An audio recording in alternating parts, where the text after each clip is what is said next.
It was going to be about 50 grand. Wow. And it also would have required us to evacuate all of the houses 50 metres either side of the flight path.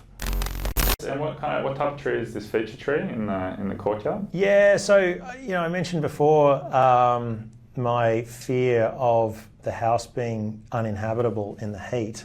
I just go back to, say, the barbecue area, and so one of the key things was talking to the landscapers about a tree. Now, the original block of land had a giant tree in that location, but it was a weed and it was at the wrong height. So we've actually raised ground level about 1.3 metres, 1.4 metres from where it was before to make the whole block perfectly level. Yeah. So the old tree had to go. We've put in an ornamental pear tree.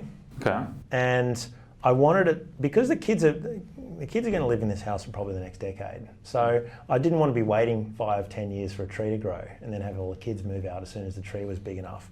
But what we've done here, we've actually modelled where the sun is behind this tree, because that's where the sun is in real life. Nice. So you can see the tree is tall enough to provide shade to the backyard in summer at a certain height. To figure out exactly what that looks like. And we can have a little chair and tables and things out here in the back so that you can actually go outside in summer, and you've got an outdoor setting out there. So then the challenge was, okay, what's the biggest tree that we can get in? How do we get it in? Okay. And we were talking about all sorts of things, from helicopters to driving semi-trailers over the concrete slab. Pete, the builder, didn't really want us to drive anything over the slab because, just the weight. I mean, the tree alone is 4.5 tonnes, let alone all of the other bits and pieces attached to it. Council wouldn't allow us to put a big crane out in the back. The helicopter company said yes, but then they told me how much, so that was a non-starter. How much, just for interest? It was going to be about 50 grand. Wow. And it also would have required us to evacuate all of the houses 50 metres either side of the flight path. So there would have been about 20 houses that we would have had to ask to leave while we helicoptered a tree in. So we did look at it.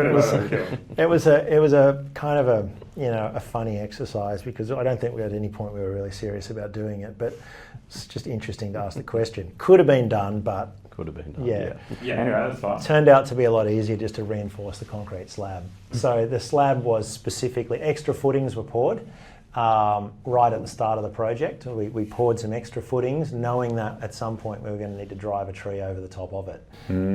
So having the model, knowing we needed a tree, knowing exactly how big the tree needed to be from the model, then allowed us at the start of the project to pour a bigger concrete pad to then drive the tree over the slab when it was poured and put it in place. Wow, that's great. Yeah. Comes even into engineering decisions, what you're doing with the slab. Absolutely. Yeah. And also, the sequencing, so the tree was brought in before the walls were built so that you could actually drive the crane straight in without the walls being there.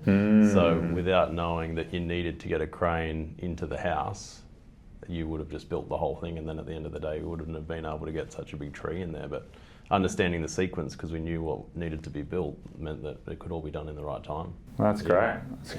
And so how did that, is that more yourself kind of working through that and then you're letting Peter know, or it was between the three of you? Yeah, I think between all of us and the engineer as well, right? And the engineer, exactly, yeah. What Peter's saying before about having the right project team is just so important. So you can have an easy conversation with all of the stakeholders together, and Pete included, to say, can we do this, can we do that, and come up with the most efficient and cost-effective way to create something like that. So, it worked really well.